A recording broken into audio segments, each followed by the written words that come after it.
हम चाहते हैं कि आदरणीय सम्मानीय हमारे सर हम सब का मार्गदर्शन करें, और हम चाहते हैं आप सबसे कि इस कड़ी में, इस मुहिम में हम सब भागीदार होकर सर का सहयोग करें। आदरणीय आईजीपी सर।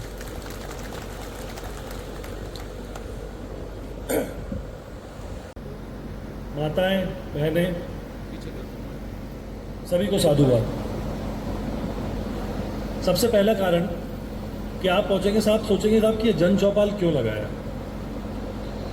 लगभग 2 महीने हुए हैं मुझे रीवा आईजी के पद को ग्रहण करे हुए, और 2 महीने में अगर सबसे ज़्यादा शिकायतें मेरे पास किसी चीज़ की आई हैं विभिन्न क्षेत्रों से, अगर मैं कहूँ कि 6 के 6 जिलों से, तो माताएं और बहनें मेरे पास आके कह रही है साहब हमारी पीढ़ियों को बचा लीजिए, हमारे बच्चों को बचा लीजिए, वरना ये कोरेक्स का नशा या फेंसिडिल का नशा, ये जो मेडिकल का नशा है, ये रीवा संभाग के आने वाले बीजों को खत्म कर देगा। जब मुझे उसकी भयावह स्थिति का जब मैंने आकलन किया तो मुझे एक बात समझ में आई कि 2 चीजें हो रही हैं। एक, लालच के कारण से समाज के ही कुछ लोग इस हद तक गिर चुके हैं कि अपने ही समाज के लोगों को वो नशा बेचने पे आतुर हो चुके हैं। परंतु इससे भी बड़ी जो सोच का विषय है कि बाकी जो 90% लोग हैं वो या तो डरते हैं कि हम इन माफियाओं से कैसे निपटें, या वो इस बात को समझ नहीं पा रहे हैं कि अगर उन्होंने आज पुलिस का साथ नहीं दिया और पुलिस के साथ सहभागिता नहीं निभाई तो हर घर में एक दिन कोरेक्स का नशा, मेडिकल का नशा अपने पैर पसार चुका होगा, और हालत इतनी खराब हो चुकी होगी कि आपकी पीढ़ियां आपको कोसेंगी कि समझदार होते हुए भी, प्रबुद्ध होते हुए भी, पढ़े लिखे होते हुए भी आप लोगों ने अलख क्यों नहीं जगाई, आप लोगों ने क्यों स्थितियों से निपटने के लिए पुलिस का साथ नहीं दिया। उस चीज को भी मैं समझ पाया, और उसके बाद हमने एक सीक्रेट नंबर लोगों को देना शुरू किया। अभी मैं रास्ते में जब आ रहा था, ऑफिस से निकला था, तो मुझे पता चला कि कोरेक्स की कुछ शीशियां पकड़ी गई हैं वापस रायपुर कल्चरल में। ये हर दिन हो रहा है, और ये हर दिन इसीलिए हो रहा है क्योंकि इस नंबर पे लोगों ने बताना शुरू किया है कि कौन लोग हैं जो शराब, कोरेक्स, अवैध गांजा, अफीम, चरस बिकवा रहे हैं, कौन लोग हैं जो उनके बेचने का कार्य संपादित कर रहे हैं। और मैं यहां ये कहना चाहूंगा कि समाज को पुलिस, एक फिल्म थी, मैंने जब उस फिल्म को देखा था तो उस फिल्म का एक डायलॉग था कि समाज को पुलिस वैसी मिलती है जैसा समाज खुद होता है। इसी समाज से निकल के हमारे कांस्टेबल्स आते हैं, इसी समाज से निकल के हमारे आईपीएस अधिकारी आते हैं। लेकिन अगर आप भली भांति मेरी बातों को समझ पाएं तो मैं आपको एक बात अंतर्मन से कहना चाहूंगा। हम लोग आईजी इसीलिए बन पाए, हम लोग एसपी इसीलिए बन पाए क्योंकि समाज ने हमें एक ऐसा माहौल दिया था जो अपने आप में बहुत ही वातानुकूल था। हमें बढ़ने के मौके मिले, हमें पढ़ने के मौके मिले, हमें समाज के उन लोगों का मार्गदर्शन मिला जिन लोगों ने समाज में ऊंचाइयों को छुआ था। लेकिन परिकल्पना कीजिए किसी ऐसे व्यक्ति के बारे में जो मेडिकल के नशे में धुत पड़ा हुआ है, आपको लगता है कि समाज उसको कुछ समझा पाएगा? आपको लगता है कि कोई उसका मार्गदर्शन कर पाएगा? या आपको लगता है कि उसके अंदर इतनी अंतर्मन में शक्ति होगी कि वो किसी लक्ष्य को प्राप्त करने की चेष्टा भी कर पाए?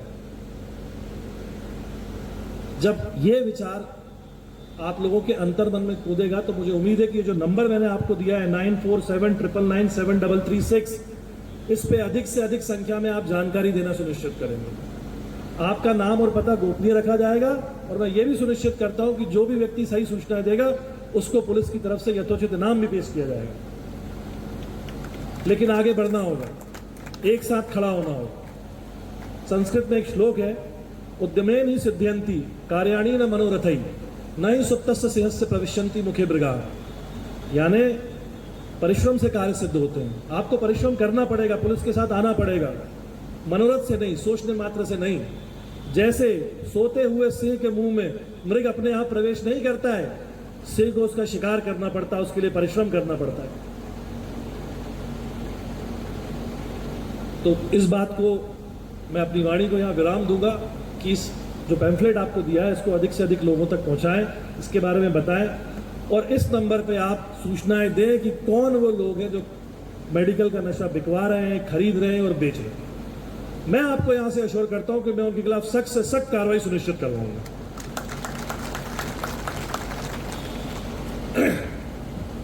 यहाँ हमारे पुलिस के सहकर्मी भी उपस्थित हैं। हो सकता हो अभी तक किसी ने इस बारे में ध्यान देने की कोशिश ना की हो या ये समझाओ कि ये तो बहुत बृहद प्रॉब्लम है, लेकिन आप सबको भी ये समझना पड़ेगा कि अधिक से अधिक संख्या में आप लोगों को प्रकरण बनाने अब शुरू करने पड़ेंगे और इसकी मॉनिटरिंग मैं खुद करूंगा कि जिस चौपाल पर मैं गया हूं वहां के पुलिस थाने ने कैसी कार्रवाई करी है। जो पुलिसकर्मी अच्छी कार्रवाई करेंगे, विवेक, उनको हम लोग प्रशंसा देंगे और जो पुलिसकर्मी कहीं भी 1% भी अगर मुझे न्यूज़ आई कि अगर वो कहीं भी पर भी या तो इस और देख नहीं रहे हैं या उनकी 1% संलिप्तता है, आप इंश्योर मानिएगा कि वो पुलिसकर्मी फिर उस थाने में नहीं रहेगा।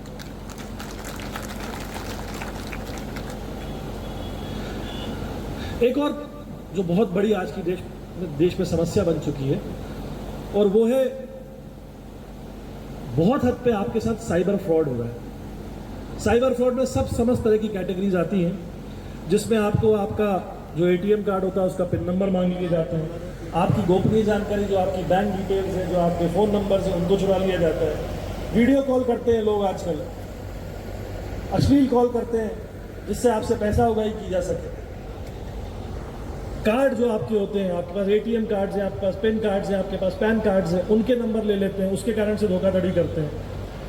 एक डिजिटल अरेस्ट का आजकल बात चला है। डिजिटल अरेस्ट जैसी कोई चीज़ नहीं होती, अरेस्ट हमेशा व्यक्तिगत होती है। पुलिस जब भी जाएगी वारंट, गिरफ्तारी वारंट या स्थायी वारंट लेके जाएगी, तब पुलिस गिरफ्तार करेगी। कोई डिजिटली अरेस्ट कहीं कोई शब्द नहीं होता, कोई उसकी कोई धरातल पे कोई वैल्यू नहीं।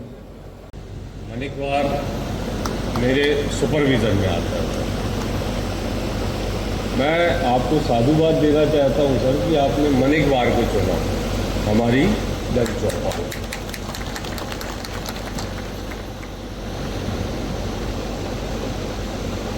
आज जो सर ने दिन चुना और आप लोग ने भी मेहनत किया, कई लोगों तक ये बात पहुंचाई कि ये लड़ाई आईजी साहब की अकेले नहीं है, आपको भी साथ में खड़ा होना।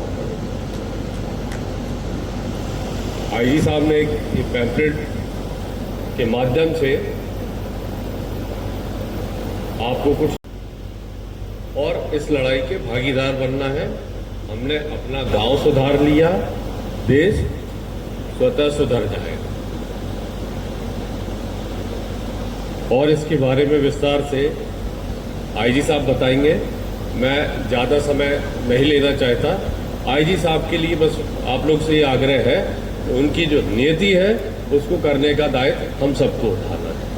धन्यवाद। आपका आईजी आपके द्वार, इसके तहत आप काम कर रहे हैं जी, तो क्या कहना चाहेंगे? बस इतना कहना चाह रहा हूँ कि जो मुख्य दो समस्याएं मुझे लगी, उन जो समस्याओं का निराकरण अकेले पुलिस का करना लगभग नामुमकिन है जब तक समाज उससे नहीं जुड़े। चाहे वो समाज में बढ़ते हुए मेडिकल नशे की बात हो, जैसा कि कॉमन टर्मिनोलॉजी यहाँ यूज़ करते हैं लोग, कोवैक्स, फेंसिड्रिल, इन सब की अवैध बिक्री, या जो साइबर फ्रॉड्स हो रहा है कि जगह जगह लोग जनता को ठगने में लगे हुए हैं और बेचारी भोली भाली जनता जो है उसको समझ नहीं पा रही है कि उससे कैसे निपटें। तो ये प्रयास, कोशिश की गई है, जहाँ हम जनता के पास जा रहे हैं, जनता के समक्ष में जा रहे हैं और उनको ये बताने की कोशिश कर रहे हैं कि इन दो फ्रॉड से कैसे बचा जाए। सर, ये अभियान निश्चित तौर से प्रभावशाली है। इसके रिजल्ट भी देखने को मिला है, उसका प्रभाव भी सामने आ रहा है। ये अभियान और कब तक चलेगा और इसका और क्या रूप होगा? अभी तो हमारी पहली कोशिश ये है कि इसमें अधिक से अधिक लोगों को हम इन्वॉल्व कर रहे हैं। हमने एक सीक्रेट नंबर भी दिया है जिसपे जो भी इस तरह की गतिविधियों में संलिप्त है उनके नंबर, उनके फ़ोन नंबर्स, उनकी गाड़ियों के नंबर्स हमको प्रदान करें। जैसे जैसे अभियान आगे बढ़ेगा वैसे वैसे हर रोज़ आप देखेंगे कि पिछले 2 महीने से जब से मैं आया हूँ, मैंने कोशिश करी कि हर रोज़ किसी न किसी थाना क्षेत्र या चौकी क्षेत्र में मेडिकल नशे के खिलाफ कार्रवाई हो रही है और अपराधी पकड़े जा रहे हैं। इसको और बढ़ाएंगे, जो लोग इसको करने के पीछे वाले रियल माफिया से उन तक पहुँचेंगे और उनको बेनकाब करेंगे और जनता को अधिक से अधिक सहूलियत दिलाने की कोशिश करें। सर, अभी आपने एक मंच में बोला है कि 6 जिलों में, जोन के 6 जिलों में एक हम और नशे के खिलाफ अभियान छेड़ने जा रहे हैं और उस पर बड़ी कार्रवाई आपको देखने को मिलेगी। जी। वो कार्रवाई कैसे रहेगी? देखिए, कल अभी हमने इस बात को कल बहुत डिस्कशन के बाद महसूस किया है कि जनता ये भी बोल रही है कि गांव-गांव में अवैध शराब का परिवहन हो रहा है। उस अवैध शराब के परिवहन के विरुद्ध ही हमने एक दिनी अभियान कल लगाया हुआ है, जिसमें समस्त 77 थाने जो हमारे 6 जिलों के और जितनी 60 से ऊपर चौकियां, वो सारे के सारे लोग एक दिन में अवैध पैकारी के ऊपर कार्रवाई करेंगे। कल देखते हैं इसका क्या रिजल्ट है। सर, एक पुलिस कमी की बात है, ये तो कमी पूरे जिले में, पूरे संभाग में कह सकते हैं, लेकिन मनगवा में विशेष है। हम आपसे अपेक्षा करते हैं कि मनगवा और मनिकवार के लिए क्या करने जा रहे हैं सर? जब हमें पुलिस मुख्यालय से बल प्राप्त होगा तो बल को उसी संख्यानुपात में, जिस अनुपात में अपराध घटित होते हैं, उसके संख्यानुपात में विभिन्न चौकियों को, सिर्फ मनिकवार ही नहीं, बाकी जो क्षेत्र है उनको भी बांटेंगे। तब तक मुझे लगता है कि बचपन से हमें एक बात हमेशा सिखाई गई है पुलिस की नौकरी में जब से आए हैं कि जब बल नहीं हो तो आत्मबल से काम चलाना चाहिए। बहुत बहुत धन्यवाद, आप लोग आए, आपसे मिलकर बहुत अच्छा लगा और दिल से एक बात बोलना चाहूँगा कि यहाँ से जा रहा हूँ, लेकिन ये